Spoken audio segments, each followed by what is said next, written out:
Black ಬ್ಯಾಕ್ಗ್ರೌಂಡಲ್ಲಿ white ಅಕ್ಷರಗಳು.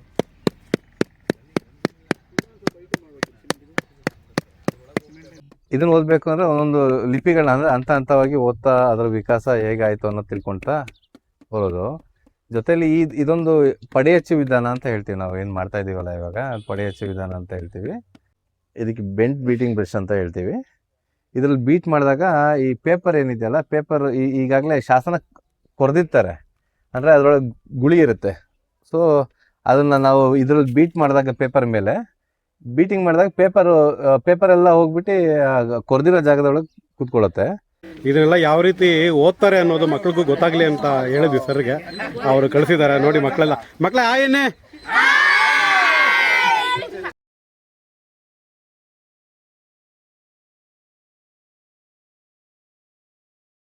Hi friends, ನಮಸ್ಕಾರ ಎಲ್ಲರಿಗೂ. ಜಸ್ಟ್ ಕನ್ನಡಿಗ ಯೂಟ್ಯೂಬ್ ಚಾನಲ್ಗೆ ನಿಮಗೆಲ್ಲ ಸ್ವಾಗತ. ಇತ್ತೀಚೆಗಷ್ಟೇ ನಾವು ಹಾಸನ ಡಿಸ್ಟಿಕ್ ಅರಸೀಕೆರೆ ತಾಲೂಕು ನೀರ್ಗುಂದ ಗ್ರಾಮದಲ್ಲಿ ಹೊಯ್ಸಳ ವಿಷ್ಣುವರ್ಧನನ ಅಂತ್ಯಕಾಲದ ಬಗ್ಗೆ ಒಂದು ಶಾಸನವನ್ನು ಪತ್ತೆ ಹಚ್ಚಿದ್ವಿ. ಅದ್ರ ಬಗ್ಗೆ ವಿಡಿಯೋಗಳು ಮಾಡಿದ್ದೆ, ನೀವೆಲ್ಲ ನೋಡಿ ಕಮೆಂಟ್ ಮಾಡ್ತಾ ಇದ್ದೀರಾ, ತುಂಬ ಧನ್ಯವಾದಗಳು. ಇವತ್ತು ಅದೇ ಊರಲ್ಲಿರುವಂಥ ಮಲ್ಲೇಶ್ವರ ದೇವಸ್ಥಾನದ ಮುಂದೆ ಒಂದು 2-3 ವೀರಗಲ್ಲಿಗಳಿದ್ದಾವೆ. ಅದನ್ನು ಡಾಕ್ಯುಮೆಂಟ್ ಮಾಡೋಕ್ಕೆ, ಹಾಗೆ ವಿಷ್ಣುವರ್ಧನನ ಶಾಸನವನ್ನು ಕೂಡ ಡಾಕ್ಯುಮೆಂಟ್ ಮಾಡೋಕ್ಕೆ ನಮ್ಮ ಆರ್ಕಿಯಾಲಜಿಕಲ್ ಸರ್ವೆ ಆಫ್ ಇಂಡಿಯಾ ಅದರಲ್ಲಿರುವಂಥ ಎಪಿಗ್ರಫಿ ಡಿಪಾರ್ಟ್ಮೆಂಟಿಂದ ನಮ್ಮ ಸ್ನೇಹಿತರು ಬಂದಿದ್ದಾರೆ. ಬಂದಿಲ್ಲಿರುವಂಥ ವೀರಗಲ್ಲುಗಳನ್ನು ಯಾವ ರೀತಿ ಅವರು ದಾಖಲು ಮಾಡ್ಕೋತಾರೆ ಸೈಂಟಿಫಿಕ್ ಆಗಿ ಈ ವಿಡಿಯೋದಲ್ಲಿ ನೋಡೋಣ. ನೋಡಿ, ಇದು ಮಲ್ಲೇಶ್ವರ ದೇವಸ್ಥಾನ. ಈ ದೇವಸ್ಥಾನದ ಮುಂಭಾಗ ಒಂದು ವೀರಗಲ್ಲಿದೆ, ತುರುಗೋಳ್ ವೀರಗಲ್ಲು. ಇದಕ್ಕೆ ಎಷ್ಟೋ ವರ್ಷಗಳಿಂದ ಈ ಊರಿನವ್ರು ಸುಣ್ಣ ಬೆಳೆದಿರೋದ್ರಿಂದ ಅದ್ರ ಮೇಲ್ಗಡೆ ಶಾಸನ ಇದೆ, ಆದರೆ ನಮಗೆ ಅದು ಏನು ಅಂತ ಓದೋಕ್ಕಾಗಲ್ಲ. ಸೊ ಅದನ್ನು ಡಾಕ್ಯುಮೆಂಟ್ರಿ ಇಲ್ಲ ಎಸ್ಟಾಂಪೇಜ್ ಮಾಡ್ಕೋಬೇಕು ಅಂತ ಹೇಳಿದ್ರೆ ಅದನ್ನೆಲ್ಲ ಕ್ಲೀನ್ ಮಾಡಬೇಕಾಗುತ್ತೆ. ನಮ್ಮ ಸರ್ ತುಂಬ ಕಷ್ಟಪಟ್ಟು ಅದನ್ನು ಬ್ರಷಲ್ಲಿ ಉಜ್ಜಿ ಕ್ಲೀನ್ ಮಾಡ್ತಾ ಇದ್ದಾರೆ. ಸರ್, ಇದು ಹೋಗುತ್ತಾ ಪೂರ್ತಿ ಸುಣ್ಣ? ಹೋಗುತ್ತೆ. ಸ್ನೇಹಿತರೆ, ಶಾಸನವನ್ನು ಯಾವ ರೀತಿ ಓದ್ತಾರೆ ಅನ್ನೋದಕ್ಕೆ ನೋಡಿ ಇಲ್ಲಿ ಎಸ್ಟಾಂಪೇಜ್ ಮಾಡ್ತಿದ್ದಾರೆ. ಎಸ್ಟಾಂಪೇಜ್ ಅನ್ನೋದು ಶಾಸನವನ್ನು ಅದ್ರ ಮೇಲೆ ಇರೋವಂಥ ಅಕ್ಷರಗಳಿಂದ ದಾಖಲು ಮಾಡ್ಕೊಳ್ಳೋವಂಥ ಒಂದು ವಿಧಾನ. ಸೊ ಇದು ಎಸ್ಟಾಂಪೇಜ್ ಪ್ರೋಸೆಸ್ ಇದು. ಸೊ ಅದಕ್ಕೆ ನೀರಿಂದ ತೇವ ಮಾಡಿ ಅದ್ರ ಮೇಲೆ ಈ ರೀತಿ ಪೇಪರನ್ನು ಅಂಟಿಸಿ ಅದ್ರ ಮೇಲೆ ಮಸಿಯನ್ನು ಬಳಿತಾರೆ. ಸೊ ಆವಾಗ ನಮಗೆ ಅದ್ರ ಮೇಲೆ ಇರೋಂಥ ಅಕ್ಷರಗಳು ನಮಗೆ ಸ್ಪಷ್ಟವಾಗಿ ಗೊತ್ತಾಗುತ್ತೆ. ಸೊ ಈ ಥರದ ಸಾಧನೆಗಳು ಇಲ್ಲದೇ ಇರೋವಂಥ ಸಮಯದಲ್ಲಿ ಏನು ಮಾಡ್ತೀವಿ, ಗೋಧಿ ಹಿಟ್ಟನ್ನು ಉಜ್ಜಿ ಹಾಗೂ ಕೂಡ ಅದರ ಮೇಲೆ ಇರೋಂಥ ಅಕ್ಷರಗಳನ್ನು ಓದೋಕ್ಕೆ ಪ್ರಯತ್ನ ಪಡ್ತೀವಿ. ಸೊ ಇದು ತುಂಬ ವೈಜ್ಞಾನಿಕವಾದಂಥ ಒಂದು ವಿಧಾನ ಅಂತ ಹೇಳ್ಬೋದು.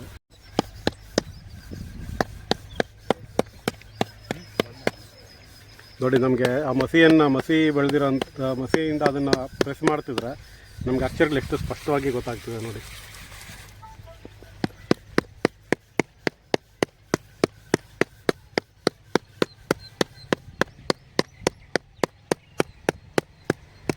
ಇದು ಹೊಯ್ಸಳರ ಕಾಲದ ಒಂದು ವೀರಗಲ್ಲು. ಇದು ಮಲ್ಲೇಶ್ವರ ದೇವಸ್ಥಾನ ಪಕ್ಕ ಬಿಲ್ಲುಪತ್ರೆ ಮರದ ಒಂದು ಬುಡದಲ್ಲಿ ಇಟ್ಟಿರುವಂಥದ್ದು. ಒಂದು ಅರ್ಧ ಭಾಗ ಕೆಳಗಡೆ ಊತೋಗಿದೆ. ಇದರ ವಿಶೇಷ ಏನಪ್ಪ ಅಂದರೆ ಇದು ಹೊಯ್ಸಳರ ಕಾಲದಲ್ಲಿ ಹಾಕ್ಸಿರೋಂಥ ಒಂದು ವೀರಗಲ್ಲು. ನೋಡಿ, ಈಗ 2ನೇ ಲೇಯರ್ದು ಎಸ್ಟಾಂಪೇಜ್ ಮಾಡ್ತಾರೆ.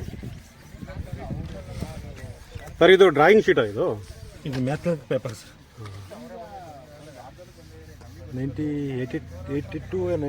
92 GSM. 92 GSM. ನೋಡಿ ಸ್ನೇಹಿತರೆ, ಶಾಸನವನ್ನು ನಾವು ತೇವ ಮಾಡಿ ಆಮೇಲೆ ಅದ್ರ ಮೇಲೆ ಪೇಪರನ್ನು ಅಂಟಿಸಿ ಈ ರೀತಿ ಬ್ರಷಿಂದ ಹೊಡಿಬೇಕು. ಹೊಡೆದಾಗ ಏನಾಗುತ್ತೆ, ಅದು ಅಕ್ಷರಗಳಿರೋ ಕಡೆ ನಮಗೆ ಅದು ಸ್ಪಷ್ಟವಾಗಿ ಕೂತ್ಕೊಳ್ಳುತ್ತೆ. ಆಮೇಲೆ ಮಸಿಯಿಂದ ನಾವು ಅದನ್ನು ಪ್ರೆಸ್ ಮಾಡಿದ್ರೆ ನಮಗೆ ನೋಡಿ ಈ ರೀತಿಯಾದಂಥ ಅಕ್ಷರಗಳು ಮೂಡ್ತವೆ.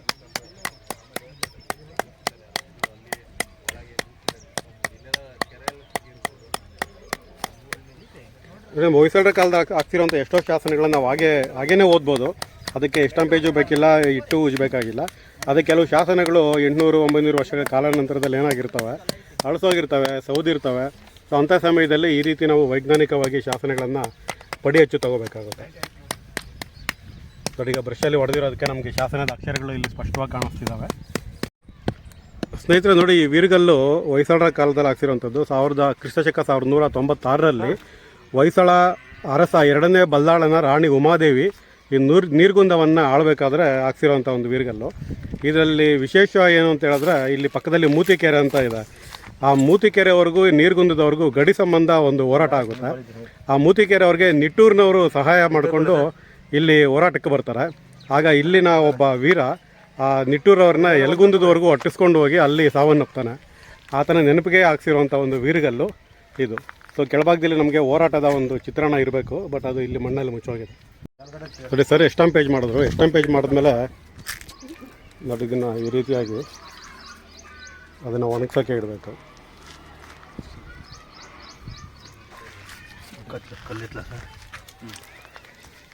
ನೋಡಿ ನಮಗೆ ಅಕ್ಷರಗಳು ಎಷ್ಟು ಸ್ಪಷ್ಟವಾಗಿ ಕಾಣಿಸ್ತವೆ. ಸೊ ಇದನ್ನು ವೈಜ್ಞಾನಿಕವಾಗಿ ಓದಿದಾಗ ನಮಗೆ ಈ ಶಾಸನದಲ್ಲಿರುವಂಥ ಕಂಪ್ಲೀಟ್ ಟೆಕ್ಸ್ಟ್ ಸಿಗುತ್ತೆ. ನೋಡಿ ನಮಗೆ ನೀರ್ಗುಂದ ಗ್ರಾಮಸ್ಥರು ಬಂದಿದ್ದಾರೆ. ಇವರು ಲೋಕೇಶ್ ಅಂತ ನಮ್ಮ ಆತ್ಮೀಯ ಮಿತ್ರರು. ಫಸ್ಟ್ ಟೈಮ್ ಮೀಟ್ ಮಾಡ್ತಿದ್ದೀನಿ. ಇದುವರೆಗೂ ಬರೀ ಫೋನಲ್ಲಿ ಅಷ್ಟೇ ಮಾತಾಡ್ತಿದ್ದೆ ಇವ್ರ ಹತ್ರ. ಸ್ನೇಹಿತರೆ ನೋಡಿ, ಇದು ಸ್ವಲ್ಪ ಕ್ಲೀನ್ ಮಾಡಿರೋದ್ರಿಂದ ನಮಗೆ ಇದ್ರ ಮೇಲೆ ಇರುವಂಥ ಅಕ್ಷರಗಳು ಸ್ವಲ್ಪ ಅಸ್ಪಷ್ಟವಾಗಿ ಆದರೂ ಸರಿ ಕಾಣ್ತಾ ಇದೆ. ಅದು ಎಸ್ಟಾಂಪೇಜ್ ಮಾಡಿದಾಗ ನಮಗಿದು ಪೇಪರ್ ಮೇಲೆ ಚೆನ್ನಾಗಿ ಮೂಡಿ ಬರುತ್ತೆ. ಸೊ ಇದು ಕೂಡ ತುರುಗೋಳು ವೀರಗಲ್ಲು. ಇದು ಕೆಳಭಾಗದಲ್ಲಿ ನೋಡ್ತಿದ್ದೀರಾ, ತುರುಗಳು ಅಂದರೆ ಹಸುಗಳಿಗೋಸ್ಕರ ಯುದ್ಧ ನಡೆದಿರುವಂಥದ್ದು. ಈ ನೀರ್ಗುಂದದ ಹಸುಗಳನ್ನು ಕದಿಯೋಕ್ಕೆ ಕಳ್ಳರು ಬಂದಾಗ ಅವರನ್ನು ಎದುರಿಸಿ ಹೋರಾಡಿ ಪ್ರಾಣ ಕೊಟ್ಟಂಥ ವೀರನಿಗೋಸ್ಕರ ಹಾಕ್ಸಿರೋಂಥ ಒಂದು ವೀರಗಲ್ಲು. ಇದು ಕ್ರಿಸ್ತಶಕ 1212ನೇ ಇಸ್ವಿಗೆ ಸೇರಿರೋದು. ಆಗ ಹೊಯ್ಸಳ 2ನೇ ಬಲ್ಲಾಳ ಆಳ್ವಿಕೆ ಮಾಡ್ತಿದ್ದ. ಆಗ ಇಲ್ಲಿ ಏನು ಕಳ್ಳರ ಜೊತೆ ಹೋರಾಡಿದ್ದು ಮಾಚಗೌಡ ಅಂತ, ಆತನಿಗೋಸ್ಕರ ಹಾಕ್ಸಿರುವಂಥ ಒಂದು ವೀರಗಲ್ಲು ಇದು. ಸ್ನೇಹಿತರೆ ನೋಡಿ, ಇದು ಶಾಸನಕ್ಕೆ ಸುಣ್ಣ ಬಳ್ದಿದ್ರಿಂದ ನಮಗೇನು ಗೊತ್ತಾಗ್ತಿರಲಿಲ್ಲ. ಅದು ಬ್ರಷಲ್ಲಿ ಉಜ್ಜಿದ್ರೂ ಕೂಡ ಹೋಗಲಿಲ್ಲ ಅದು.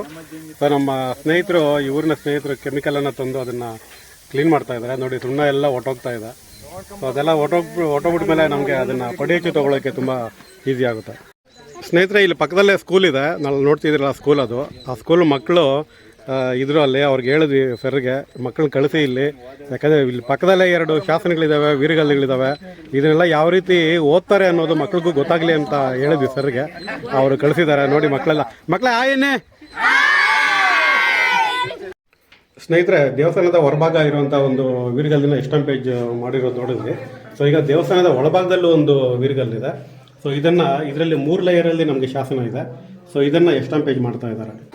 ಸ್ನೇಹಿತರೆ ನೋಡಿ, ಸ್ಕೂಲಿಂದ ಬಂದಿದ್ದ ಮಕ್ಕಳು ಎಷ್ಟು ಖುಷಿಯಾಗಿ ನಾನು ಅವ್ರಿಗೆಲ್ಲ ಇನ್ಫಾರ್ಮೇಷನ್ ಕೊಟ್ಟೆ. ಈ ಶಾಸನಗಳು, ವೀರಗಲ್ಲುಗಳು ಯಾವುದಕ್ಕೋಸ್ಕರ ವೀರಗಲ್ಲುಗಳನ್ನು ಹಾಕಿದ್ರು ಅಂತ. ಮಕ್ಕಳು ತುಂಬ ಖುಷಿಪಟ್ಟರು. ಯಾಕಂದರೆ ಅದೃಷ್ಟ ಅವ್ರಿಗೆ, ಇಂಥ ಅದೃಷ್ಟ ಯಾವ ಮಕ್ಳಿಗೂ ಸಿಗೋದಿಲ್ಲ. ಪಕ್ಕದಲ್ಲೇ ಸ್ಕೂಲು, ಇಲ್ಲೇ ಒಂದು ದೇವಸ್ಥಾನದ ಮುಂಭಾಗ ವೀರಗಲ್ಲುಗಳು, ಶಾಸನಗಳು, ಇದನ್ನೆಲ್ಲ ತಿಳ್ಕೊಳ್ಳೋಂಥ ಒಂದು ದಿನ ಅದೃಷ್ಟ ಅವ್ರಿಗೆ ಇವತ್ತು ಸಿಕ್ಕಿದೆ. ಎಲ್ಲ ಫುಲ್ ಖುಷಿ ಆಗ್ಬಿಟ್ಟಿದ್ದಾರೆ. ಖುಷಿನಾ ಫ್ರೆಂಡ್ಸ್? ನೋಡಿ, ಇದು ಸುಣ್ಣ ಬೆಳೆದಿದ್ರಲ್ಲ, ಅದನ್ನು ಕೆಮಿಕಲ್ ಹಾಕಿ ಆಸಿಡ್ ಹಾಕಿ ಎಲ್ಲ ಕ್ಲೀನ್ ಮಾಡಿದ್ವಿ. ಸೊ ಈಗ ಎಸ್ಟಾಂಪೇಜ್ ನಡೀತಾ ಇದೆ. ಸೊ ನಮಗೆ ಇದನ್ನು ಮೊದಲು ಅಕ್ಷರ ಇತ್ತು ಅನ್ನೋದು ಕೂಡ ಗೊತ್ತಾಗ್ತಿರ್ಲಿಲ್ಲ. ಸೊ ಅದೆಲ್ಲ ಕ್ಲೀನ್ ಮಾಡಿದ್ಮೇಲೆ ನಮಗೆ ಇಲ್ಲಿ ಅಕ್ಷರ ಇರೋದು ಸ್ಪಷ್ಟವಾಗಿ ಕಾಣಿಸ್ತಿದೆ. ಸೊ ಈ ರೀತಿಯಾಗಿ ಎಸ್ಟಾಂಪೇಜ್ ಮಾಡೋದ್ರಿಂದ ನಮಗೆ ಇನ್ನೂ ಅಕ್ಷರಗಳು ಹೆಚ್ಚು ಸ್ಪಷ್ಟವಾಗಿ ನಮಗೆ ಗೊತ್ತಾಗುತ್ತೆ. ಫ್ರೆಂಡ್ಸ್ ನೋಡಿ, ಇದು ಎಸ್ಟಾಂಪೇಜ್ ತೆಗೆಯೋದು ಯಾರು ಮಾಡೋಕ್ಕಾಗೋದಿಲ್ಲ. ಪ್ಲಸ್ ಇದು ಎಕ್ವಿಪ್ಮೆಂಟ್ಸ್ ಕೂಡ ತುಂಬ ಬೇಕಾಗುತ್ತೆ. ಇದು ಟ್ರೈನಿಂಗ್ ವೆಲ್ ಟ್ರೈನ್ಡ್ ಅವರು ಮಾತ್ರ ಇದನ್ನು ಮಾಡೋಕ್ಕಾಗೋದು. ನೋಡಿ, ಈ ಒಂದು ಎಷ್ಟು ಮಸಿ ಹಾಕ್ಕೋಬೇಕು, ಎಷ್ಟು ಯಾವ ಫೋರ್ಸಲ್ಲಿ ಇದನ್ನು ನಾವು ಪ್ರೆಸ್ ಮಾಡಬೇಕು ಅನ್ನೋದು ಕೂಡ ತುಂಬ ಇಂಪಾರ್ಟೆಂಟ್ ಆಗುತ್ತೆ. ಸ್ನೇಹಿತರೆ, ಇವರು ಅನಿಲ್ ಕುಮಾರ್ ಅಂತ ಆರ್ಕಿಯಾಲಜಿಕಲ್ ಸರ್ವೆ ಆಫ್ ಇಂಡಿಯಾದ ಎಪಿಗ್ರಫಿ ಡಿಪಾರ್ಟ್ಮೆಂಟ್ನಲ್ಲಿ ವರ್ಕ್ ಮಾಡ್ತಾರೆ. ಇವರು ನನ್ನ ಆತ್ಮೀಯ ಸ್ನೇಹಿತರು. ಆದರೆ ತುಂಬ ಸರ್ತಿ ಫೋನಲ್ಲಿ ಮಾತಾಡಿದ್ದೀನಿ. ಮುಖತಃ ಇವತ್ತೇ ಭೇಟಿ ಮಾಡಿದ್ದು ನಾನು. ಸರ್, ನಿಮ್ಮನ್ನು ಭೇಟಿ ಮಾಡಿ ತುಂಬ ಖುಷಿ ಆಯ್ತು ನನಗೆ. ನಮಗೂ ಅಷ್ಟೇ. ಅದು ಇವತ್ತು ನೀರ್ಗುಂದಕ್ಕೆ ಬಂದಿದ್ದೀವಿ ಎಲ್ಲ ಒಟ್ಟಾಗಿ. ಸರ್, ಈ ಒಂದು ನೀರ್ಗುಂದದಲ್ಲಿ ಈ ಥರ ಸಿಕ್ಕಿರುವಂಥ ಶಾಸನಗಳ ಬಗ್ಗೆ, ಅದು ವಿಶೇಷವಾಗಿ ವಿಷ್ಣುವರ್ಧನನ ಶಾಸನನ ಎಸ್ಟಾಂಪೇಜ್ ತೊಗೋತೀವಿ. ಸೊ ಅದಕ್ಕೆ ಮೊದಲು ಇಲ್ಲಿ ಮಲ್ಲೇಶ್ವರ ದೇವಸ್ಥಾನ ಹತ್ರ ಶಾಸನಗಳ ಎಸ್ಟಾಂಪೇಜ್ ಮಾಡ್ತಾ ಇದ್ದೀವಿ. ಸರ್, ಇದನ್ನು ಯಾವ ರೀತಿ ಪ್ರೋಸೆಸ್ ಮಾಡೋದು, ಯಾವ ರೀತಿ ರೀಡ್ ಮಾಡ್ತೀರಾ? ಇದಕ್ಕೆ ಈ ಶಾಸನಗಳನ್ನ ಓದಬೇಕು ಅಂದರೆ ಒಂದು ಸ್ಪೆಷಲ್ ಟ್ರೈನಿಂಗೇ ಬೇಕು. ಅಂದರೆ ಒಂದೊಂದು ಶತಮಾನಗಳನ್ನ ಓದ್ತಾ, ಇವಾಗ ಏನಂದರೆ ಒಂದು ಶತಮಾನಗಳನ್ನ ಅಂದರೆ ಒಂದು ಶತಮಾನಕ್ಕೂ ಕೂಡ ಲಿಪಿಗಳ ವಿಕಾಸ ಬೇರೆ ಥರ ಆಗ್ತಾ ಹೋಗುತ್ತೆ, ಬದಲಾವಣೆಗಳಾಗ್ತಾ ಹೋಗುತ್ತೆ. ಅದಕ್ಕೆ ಇದು ಪ್ರಾಚೀನ ಲಿಪಿ, ಅಂದರೆ ಸುಮಾರು ಒಂದು 13ನೇ ಶತಮಾನದಲ್ಲಿರುವಂಥ ಶಾಸನ ಇದು. ಇದನ್ನು ಓದಬೇಕು ಅಂದರೆ ಒಂದೊಂದು ಲಿಪಿಗಳನ್ನ ಅಂದರೆ ಹಂತವಾಗಿ ಓದ್ತಾ ಅದರ ವಿಕಾಸ ಹೇಗಾಯಿತು ಅನ್ನೋದು ತಿಳ್ಕೊಳ್ತಾ ಬರೋದು. ಜೊತೆಲಿ ಇದೊಂದು ಪಡೆಯಚ್ಚು ವಿಧಾನ ಅಂತ ಹೇಳ್ತೀವಿ ನಾವು. ಏನು ಮಾಡ್ತಾ ಇದ್ದೀವಲ್ಲ ಇವಾಗ, ಪಡೆಯಚ್ಚು ವಿಧಾನ ಅಂತ ಹೇಳ್ತೀವಿ. ಇದಕ್ಕೆ ಸ್ಪೆಷಲಾಗಿ ಟ್ರೈನಿಂಗ್ ಆಗಿರಬೇಕು. ಅವರೇ ಇದನ್ನು ಕ್ಲೀನಾಗಿ ಅಂದರೆ ಪಡೆಯಚ್ಚು ತೆಗೆಯೋದಕ್ಕೆ ಬರಬೇಕು ಅವ್ರಿಗೆ. ಇಲ್ಲ ಅಂತ ಹೇಳಿದ್ರೆ ಸುಮ್ಮನೆ ಯಾರೋ ಒಂದು ತೆಗಿಯೋಕೆ ಹೋದರೆ ಅವ್ರಿಗೆ ಸರಿಯಾಗಿ ಅಕ್ಷರಗಳ ಮೇಲೆ ಇಂಕ್ ಹಾಕೋದಾಗಲಿ ಇನ್ನೊಂದಾಗಲಿ ಬರೋದಿಲ್ಲ. ಅದಕ್ಕೆ ಇವರೆಲ್ಲ ಟ್ರೈನಿಂಗ್ ಆಗಿದ್ದಾರೆ. ಇವರೆಲ್ಲ ಎಸ್ಟಾಂಪೇಜ್ ಮೆಕ್ಯಾನಿಕ್ ಅಂತೇಳಿ, ಅವರು ನಮ್ಮ ನಾಗೇಂದ್ರ ಅವರು ಮತ್ತು ಇವರು ರಂಗಸ್ವಾಮಿ ಅವರು. ಇವಾಗ ನೋಡಿ, ಅವರು ಮೊದಲನೇದಾಗಿ ಏನು ಮಾಡ್ತೀವಿ ಅಂದರೆ ಈ ಒಂದು ಪೇಪರ್ ಇದೆ ಅಲ್ವಾ, ಅದು ಮ್ಯಾಪ್ ಲಿಥೋ ಪೇಪರ್ ಅಂತ 80 GSM ಅದು ನೀರಲ್ಲಿ ಒಂದ್ಸಲ ಅಜ್ಜಿ ತೆಗೆದ್ರೆ ಅದೇನು ಹಾಳಾಗಲ್ಲ. ಅದಕ್ಕಿಂತ ಪೂರ್ವದಲ್ಲಿ ಏನು ಮಾಡ್ತೀವಿ, ಈ ಶಾಸನದ ಮೇಲೆ ಅಂದರೆ ಶಾಸನದ ಒಂದು ಸರ್ಫೇಸ್ ಇದೆಯಲ್ಲ ಅದನ್ನೆಲ್ಲ ಕ್ಲೀನ್ ಮಾಡ್ಕೊಳ್ತೀವಿ ಕ್ಲೀನಾಗಿ. ಏನಾದ್ರು ಮಣ್ಣಿದ್ರೆ ಸುಣ್ಣ ಇದ್ದರೆ ಈ ಶಾಸನಕ್ಕೆ ಸುಣ್ಣ ಇತ್ತು, ಅದನ್ನೆಲ್ಲ ಕ್ಲೀನ್ ಮಾಡ್ಕೊಂಡು ತದನಂತರದಲ್ಲಿ ಒಂದು ಮ್ಯಾಪ್ಲಿತೋ ಪೇಪರ್ನ ಈ ಬಕೆಟ್ ಒಂದು ನೀರಲ್ಲಿ ಅಜ್ಜಿ ಅದನ್ನು ಎತ್ತಿ ಒಂದು ಸಲ ಮಾತ್ರ ಅಜ್ಜಿ ಎತ್ತಬೇಕು. ಅದನ್ನು ಎತ್ತಿ ಅದ್ರ ಮೇಲೆ ಹಾಕಿ ಬೀಟ್ ಮಾಡ್ತೀವಿ. ಇದಕ್ಕೆ ಬೆಂಟ್ ಬೀಟಿಂಗ್ ಬ್ರಷ್ ಅಂತ ಹೇಳ್ತೀವಿ. ಇದಕ್ಕೆ ಬೆಂಟ್ ಬೀಟಿಂಗ್ ಬ್ರಷ್ ಅಂತ ಹೇಳ್ತೀವಿ. ಇದರಲ್ಲಿ ಬೀಟ್ ಮಾಡಿದಾಗ ಈ ಪೇಪರ್ ಏನಿದೆಯಲ್ಲ, ಪೇಪರ್ ಈಗಾಗಲೇ ಶಾಸನ ಕೊರೆದಿರ್ತಾರೆ, ಅಂದರೆ ಅದರೊಳಗೆ ಗುಳಿ ಇರುತ್ತೆ. ಸೊ ಅದನ್ನು ನಾವು ಇದರಲ್ಲಿ ಬೀಟ್ ಮಾಡಿದಾಗ ಪೇಪರ್ ಮೇಲೆ ಬೀಟಿಂಗ್ ಮಾಡಿದಾಗ ಪೇಪರ್ ಎಲ್ಲ ಹೋಗ್ಬಿಟ್ಟು ಕೊರೆದಿರೋ ಜಾಗದೊಳಗೆ ಕೂತ್ಕೊಳ್ಳುತ್ತೆ. ನಂತರದಲ್ಲಿ ಏನಾಗುತ್ತೆ, ನಾವು ಅದ್ರ ಮೇಲೆ ಕಂಪ್ಲೀಟ್ ಬೀಟ್ ಮಾಡ್ಕೊಂಡಾಗ ಅದ್ರ ಮೇಲೆ ಇಂಕ ಅಪ್ಲೈ ಮಾಡಿದಾಗ ಮೇಲಿರೋದೆಲ್ಲ ಕಪ್ಪಾಗತ್ತೆ, ಏನು ಕೊರೆದಿರೋ ಭಾಗ ಇದೆಯಲ್ಲ ಅದೆಲ್ಲ ಬಿಳಿಯಾಗಿ ಕಾಣಿಸುತ್ತೆ. ನಾವು ಹೇಗೆ ಒಂದು ಬ್ಲ್ಯಾಕ್ ಬೋರ್ಡಲ್ಲಿ ಏನೋ ಅಕ್ಷರ ಬರಿತೀವಲ್ಲ ಆ ಥರ ಕಾಣಿಸುತ್ತೆ. ಸೊ ಅದನ್ನು ನಾವು ಈಸಿಯಾಗಿ ಆಮೇಲೆ ಓದ್ಬೋದು. ಅಂದರೆ ಈಸಿಯಾಗಿ ಅಂತ ಹೇಳಿದ್ರೆ ಇದರಲ್ಲಿ ಯಾರು ನುರಿತ ತಜ್ಞರು ಇರ್ತಾರೆ ಅವರು ಈಸಿಯಾಗಿ ಓದ್ಬೋದು.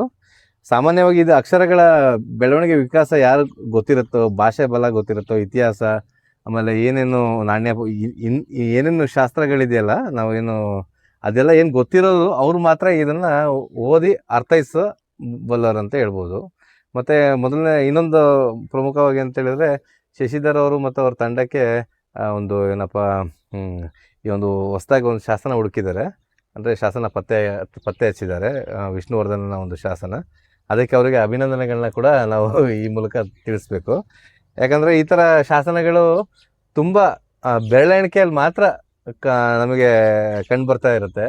ಅದರೊಳಗೆ ಇದೊಂದು ಕೂಡ ವಿಷ್ಣುವರ್ಧನ ಶಾಸನ ಇದೆಯಲ್ಲ, ತುಂಬ ಇಂಪಾರ್ಟೆಂಟ್ ಶಾಸನ. ಈ ಎಲ್ಲ ಶಾಸನ ಕೂಡ ಇಂಪಾರ್ಟೆಂಟೇ, ಆದರೆ ಇದು ಕೆಲವೊಂದು ವಿಷ್ಣುವರ್ಧನ ಮರಣ ಶಾಸನ ಅಂತೇಳಿ ದಾಖಲೆ ಆಗಿದೆ. ಅದ್ರ ಮೂಲಕ ಏನು ಹೇಳ್ಬೋದು ಅಂದರೆ ಅದು ಕೂಡ ಒಂದು ಪ್ರಮುಖ ಶಾಸನನ ಇವ್ರು ಪತ್ತೆ ಹಚ್ಚಿದ್ದಾರೆ. ಅವರಿಗೆ ಧನ್ಯವಾದಗಳನ್ನ ಹೇಳ್ತೀವಿ. ಈ ರೀತಿ ಈ ಶಾಸನ ಬಂದು ಇದು ತುರುಗೋಳ್ ಶಾಸನ ಅಂತ ಹೇಳ್ತೀವಿ. ಆ ಶಾಸನದಲ್ಲೂ ಕೂಡ ತುರುಗೋಳು ಅಂತೇಳಿ ತುರುವಂ ಮಗುಳ್ಚಿ ಅಂತ ಬರ್ತಾ ಇದೆ. ಅಂದರೆ ತುರುಗೋಳು ಅಂತ ಹೇಳಿದ್ರೆ ಹಸುಗಳ ಒಂದು ಕಾಳಗ. ಈ ಹಿಂದಿನ ಕಾಲದಲ್ಲಿ ಹಸುಗಳಿಗೋಸ್ಕರ ನಡೀತಿದ್ದ ಯುದ್ಧದ ಬಗ್ಗೆ ವಿವರ ಕೊಡುವಂಥ ಶಾಸನ ಇದಾಗಿದೆ. ಇದು 3 ಶಿಲ್ಪ ಪಟ್ಟಿಕೆಗಳನ್ನ ಮತ್ತು 3 ಶಾಸನ ಪಟ್ಟಿಕೆಗಳನ್ನ ಒಳಗೊಂಡಿದೆ. ಅದರಲ್ಲಿ ಒಂದು ಶಾಸನ ಪಟ್ಟಿಕೆ ಒಳಗೆ ಮುಚ್ಚೋಗಿದೆ. ಅದ್ರ ಇನ್ನೂ ಹೆಚ್ಚಿನ ಮಾಹಿತಿ ಬೇಕು ಅಂತ ಹೇಳಿದ್ರೆ ಅದನ್ನು ಕೂಡ ಹೊರ ತೆಗಿಬೇಕಾಗತ್ತೆ. ಈ ಮಸಿಯೆಲ್ಲ ಪ್ರಿಪರೇಷನ್ ನಾವೇ ಮಾಡ್ತೀವಿ. ನಾವೇ ಅಂದರೆ ನಮ್ಮ ಎಸ್ಟಾಂಪೇಜ್ ಮೆಕ್ಯಾನಿಕ್ ಎಲ್ಲ ಇದಾರಲ್ಲ ಅವರೇ ಮಾಡ್ತಾರೆ ಆಫೀಸಲ್ಲಿ. ಕೆಲವೊಂದು ಇಂಡಿಯನ್ ಇಂಕ್ ಆಗಿರ್ಬೋದು, ಇನ್ನೊಂದು ಗಮ್ ಅರೇಬಿಕ್ ಗಮ್ ಆಗಿರ್ಬೋದು, ಇದನ್ನೆಲ್ಲ ಬಳಸಿ ಸ್ಪೆಷಲಾಗಿ ಮಾಡುವಂಥ ಒಂದು ಮಷಿ ಅದು. ಇದು ಡಾಬರ್ ಅಂತ ಹೇಳ್ತೀವಿ. ಇದು ಡಾಬರ್ ಅಂತ ಹೇಳ್ತೀವಿ. ಇದನ್ನು ಅದ್ರ ಮೇಲೆ ಅಪ್ಲೈ ಮಾಡೋಕ್ಕೆ ಅಂದರೆ ಇಂಕ್ ಅದ್ರ ಮೇಲೆ ಕರೆಕ್ಟಾಗಿ ಕೂತ್ಕೊಳ್ಳುತ್ತೆ. ಎಷ್ಟು ಅಳತೆ ಬೇಕೋ ಶಾಸನಕ್ಕೆ ಅದನ್ನು ತೊಗೊಂಡು ಅದ್ರ ಮೇಲೆ ಅಪ್ಲೈ ಮಾಡಿದಾಗ ಕ್ಲೀನಾಗೆ ಈ ಮಷಿ ಏನಿದೆಯಲ್ಲ ಅದ್ರ ಮೇಲೆ ಅಪ್ಲೈ ಆಗುತ್ತೆ. ಅದಕ್ಕೆ ಡಾಬರ್ ಅಂತ ಹೇಳ್ತೀವಿ. ಅದು ಸ್ಪೆಷಲಾಗಿ ಚರ್ಮದಿಂದ ಮಾಡಿರೋದು. ತುಂಬ ಧನ್ಯವಾದಗಳು ಸರ್. ಯಾಕಂದರೆ ನಾವು ಇದುವರೆಗೂ ಶಾಸ್ತ್ರಗಳನ್ನ ಯಾವ ರೀತಿ ಓದ್ತಾರೆ ಅನ್ನೋದು ನಮ್ಮ ವೀಕ್ಷಕರಿಗೆ ನೇರವಾಗಿ ನಾನು ತೋರಿಸಿರ್ಲಿಲ್ಲ. ಅದೇ ಗೋಧಿ ಹಿಟ್ಟಿನಿಂದ ಉಜ್ಜಿ ಮಾತ್ರ ನಾನು ತೋರಿಸಿದ್ದೆ. ಅದೇ ಈ ರೀತಿ ವೈಜ್ಞಾನಿಕವಾಗಿ ಎಸ್ಟಾಂಪೇಜ್ ಮುಖಾಂತರ ಶಾಸನವನ್ನು ಯಾವ ರೀತಿ ರೀಡ್ ಮಾಡ್ತಾರೆ, ಪ್ರೋಸೆಸ್ ಮಾಡ್ತಾರೆ ಅನ್ನೋದು ನಮಗೆ ಇವತ್ತು ನಮ್ಮ ವೀಕ್ಷಕರಿಗೆ ನೀವು ತೋರಿಸ್ಕೊಟ್ರಿ. ತುಂಬ ಧನ್ಯವಾದ. ಕಡೆಯದಾಗಿ ಒಂದು ಮಾತು, ಶಶಿಧರ್ ಅವರಿಗೂ ಮತ್ತು ನಮ್ಮ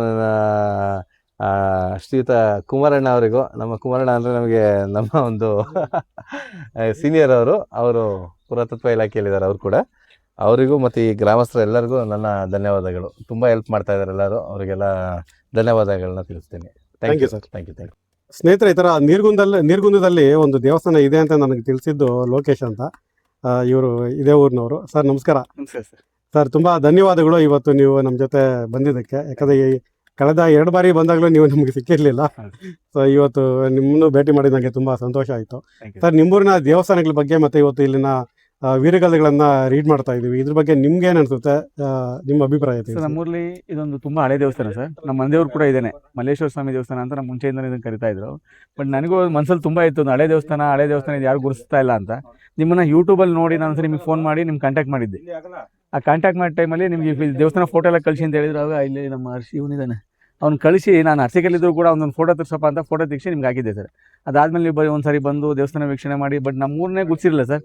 ನಮ್ಮೂರನ್ನ ಗುರ್ಸೋಂಥ ಕೆಲಸ ಮಾಡಿ ಈ ಥರ ವೀರಗಳನ್ನೆಲ್ಲ ಈ ಥರ ಇದೆ ಅಂತ ಜನಕ್ಕೆ ತಿಳಿಸ್ತಾ ಇದೆ ಸರ್. ನಿಮ್ಮಿಂದ ತುಂಬ ಅನುಕೂಲ ಆಗಿದೆ ಸರ್ ನಮ್ಮ ನೀರಿನ ಮುಂದೆ ಇದೊಂದು ಟೂರಿಸಂ ಪ್ಲೇಸ್ ಆಗಲಿ ಅಂತ ಅನ್ಸಿಕೆ ಸರ್. ಖಂಡಿತ ಸರ್, ಯಾಕಂದ್ರೆ ಈಗ ನಮಗೆ ವಿಷ್ಣುವರ್ಧನ ಶಾಸನ ಸಿಕ್ಕಿರೋದ್ರಿಂದ ಬನ್ನಿ ನೋಡಿ. ಹಲ್ಮಿಡಿ ಶಾಸನಕ್ಕೆ ಸಿಕ್ಕಷ್ಟೇ ಒಂದು ಮಹತ್ವ ನಿಮಗೂ ಕೂಡ ಸಿಗ್ಬೇಕು.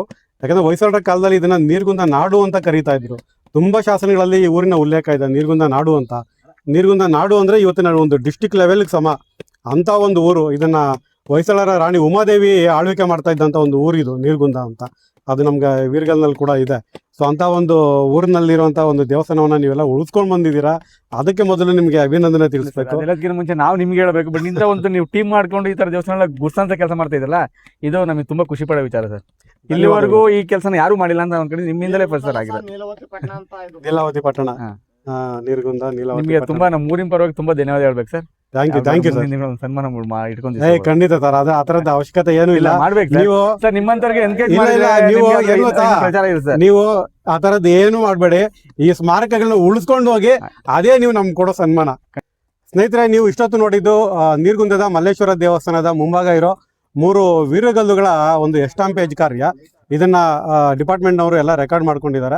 ಹಾಗೆ ಇದರಲ್ಲಿ ಏನು ಮಾಹಿತಿ ಇದೆ ಅನ್ನೋದನ್ನು ಕೂಡ ಅವರು ಪ್ರಕಟ ಮಾಡ್ತಾರೆ. ಹಾಗೆ ಮುಂದಿನ ವಿಡಿಯೋದಲ್ಲಿ ನಾವು ಇದೇ ಗ್ರಾಮದಲ್ಲಿ ನಮಗೆ ಸಿಕ್ಕಂತಹ ವಿಷ್ಣುವರ್ಧನನ ಮರಣದ ದಿನ ದಾಖಲಾಗಿರುವಂಥ ವೀರಗಲ್ಲುಗಳನ್ನು ನೋಡೋಕೆ ಹೋಗ್ತೀವಿ. ಅದು ಕೂಡ ಈಗ 2ನೇ ವಿಡಿಯೋದಲ್ಲಿ ಬರುತ್ತೆ. ಹೀಗೆ ನಿಮ್ಮ ಸಹಕಾರ ಸದಾ ನಮ್ಮ ಚಾನಲ್ನ ಮೇಲೆ ಇರಲಿ. ಇದುವರೆಗೂ ನಾನು ಪಬ್ಲಿಷ್ ಮಾಡಿರುವಂಥ 106 ವಿಡಿಯೋಗಳನ್ನು ದಯವಿಟ್ಟು ನೋಡಿ. ಇನ್ನೂ ಸಬ್ಸ್ಕ್ರೈಬ್ ಮಾಡ್ಕೊಂಡಿಲ್ಲ ಅಂತ ಹೇಳಿದ್ರೆ ದಯವಿಟ್ಟು ಸಬ್ಸ್ಕ್ರೈಬ್ ಮಾಡ್ಕೊಳ್ಳಿ. ನಮ್ಮ ಪ್ರಾಚೀನ ದೇವಸ್ಥಾನಗಳು ಅವು ಇರುವಂಥ ಸ್ಥಿತಿಗತಿಗಳ ಬಗ್ಗೆ ಎಲ್ಲ ನಾನು ಡಾಕ್ಯುಮೆಂಟ್ ಮಾಡ್ತಾ ಇದ್ದೀನಿ. ಅವುಗಳನ್ನೆಲ್ಲ ನೀವು ನೋಡಿದ್ರೆ ನನಗೂ ತುಂಬ ಸಂತೋಷ ಆಗುತ್ತೆ.